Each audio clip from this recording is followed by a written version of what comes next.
با عرض سلام خدمت همه دوستان عزیز، فرارسیدن سال 1384 هجری شمسی را به همه دوستان تبریک عرض می‌دارم و یک پارچه شعر در مورد بهار خدمت شما تقدیم می‌کنم. ای عزیزان ما گل و سنبل بهاری داشتیم، ای عزیزان ما گل و سنبل بهاری داشتیم،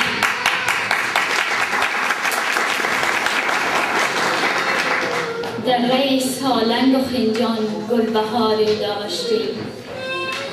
لاله چون الوان بودی فرش اندر کوهسار، در شکر دره صفایی برقراری داشتیم، ارغوان بر کوه خواجه از زمرد فرش داشت، چون شکوفه زار غرقه و گلعذاری داشتیم، در شب مهتاب سیر باغ بالا موجی گل، چارده سبز زیبا مرغزاری داشتیم، بر کف لاله ترنم داشت شبنم اشکسان، فصل نوروز نیکو را روزگاری داشتیم، چلستون قصر پرگل در بهار و در خزان، باغ بابل شاه زیبا لاله‌زاری داشتیم، عده‌ای داشتن سفر سوی مزار شاه بلخ، عده‌ای سوی سمنک جشن و کاری داشتیم، سفره 7 سین منقوش بود زیر هر سرا، جشن دیغان و نهال شالی شعاری داشتیم، روزی نوروز هر طرف بود میله سیر و چمن، دید و بازدید عزیزان بر دیاری داشتیم، شهر کابل شور و قلقل داشت در کوه علی،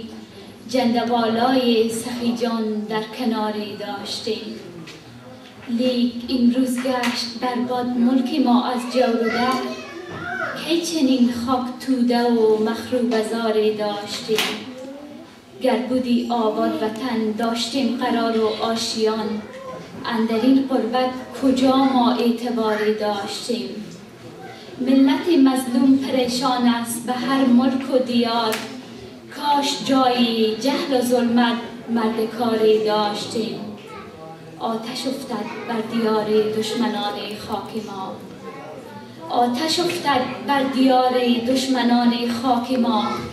ورنه در غربت کجا ما روزگاری داشتیم، از خدا خواهیم صلح آتش اندر وطن، جای این جنگ و شرارت ننگ و آری داشتیم، ای عزیزان می کنم تجلیل نوروزی نیکو،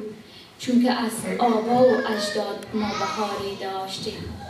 چون که از آبا و اجداد ما بهاری داشتیم. هر روزتان نوروز.